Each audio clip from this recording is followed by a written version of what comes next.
guys, welcome back to Exposed. And if I'm welcoming you back and you like it here, I'd love it if you stayed and subbed. Can't wait for this one. The little white pig and the cucumber patch. The one after it I'm not looking forward to. Wringing a chicken's neck. Do I have to do that one? This is the continuing saga of Glenda from the start to see if we can learn anything about her. Shall we jump in? Thank you for coming back to my channel. I'm Which is sorry quiet. about the angle and everything, but I don't have a tripod yet, and just now trying to get set up with my new YouTube channel. But today I have a couple of little stories to tell you, and they have to do with Daddy. Daddy? I don't want to hear about Daddy. I'm not interested in Daddy. I get skeeved out by daddies.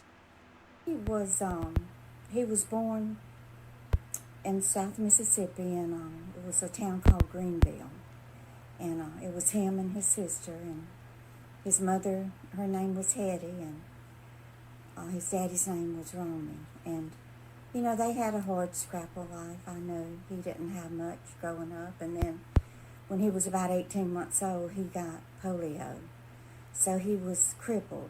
His left leg was shorter than his right leg, and his right arm was totally unable to use it. So but his left arm, he had always used it, and it was huge. And let me tell you, we were scared to death of him.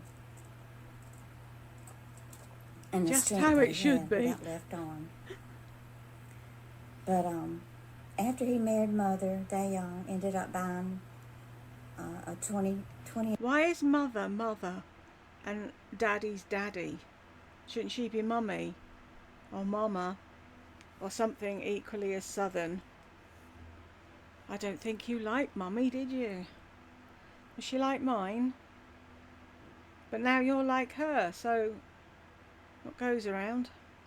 Acres of land in South Mississippi, and that's where me and my two sisters and my brother grew up. But Daddy, he had a good job at Gulf Oil Refinery by the time I was born, and they would hire men who were handicapped to work the security. For a second then, I thought she said they would hire me and who were handicapped. But she didn't. They would hire men that were... I have to really listen to her talking because I don't catch it all the time. It was a little shed where they would sit every day, and they would, let the refinery trucks in and out, and just in charge of the people coming and going in and out of the refinery. But he was always looking for some other way to make extra money. So he decided to set up a hog farm. So he went down there to the barn and laid some concrete and everything, and got some mud and wet it all down and bought himself some hogs. And so that's where this story comes in. There was a little white, I guess it was a pig. It was a little white pig with a little pink in its ears and everything. And it was so cute. I don't remember what we named it, but me and my sisters and all, we would get on that pig's back and hold on around its belly, and it would just take off and just run around and round and round. And, we just... Oh, poor pig.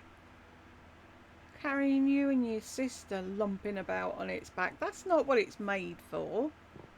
Just had so much fun on that little pig, and it would just squeal and squeal. Yeah, it was saying, get off, you fat fucker, and go ride a horse. So whether or not he ever made any money off of the hogs, I don't know. But I remember having to take food down there and slop the hogs, is what he would call it. And oh, they stunk. And then one summer he planted a big cucumber patch. There was a cucumber factory in Wiggins, Mississippi. So every summer I had to go out there and pick cucumbers. I guess it was every week. I don't know. I just remember being out there in the heat, and the vines were all prickly and stung me and everything, but I would go out there and pick cucumbers, and we would fill up the back of his pickup truck and drive down to Wiggins, Mississippi. And my reward for doing that was chocolate malt, not a milkshake. I had to have the malt in it. And he would take me to the dairy. I think it was called a Dairy Curl. I don't think they had Dairy Queen back then. This was in the 50s, 1950s. But I remember picking those cucumbers, and I remember that I got fat from drinking those chocolate malts. So that's my little story about Daddy and the pig farm and the cucumber patch. So I hope you enjoyed it. If you did, hit the subscribe button. I was riveted. And I'll see you here again another day. Thanks. Bye. That could have been made so much more interesting than it was. That's how I got fat. I thought you were young and you were running around chasing pigs and picking cucumbers. You shouldn't.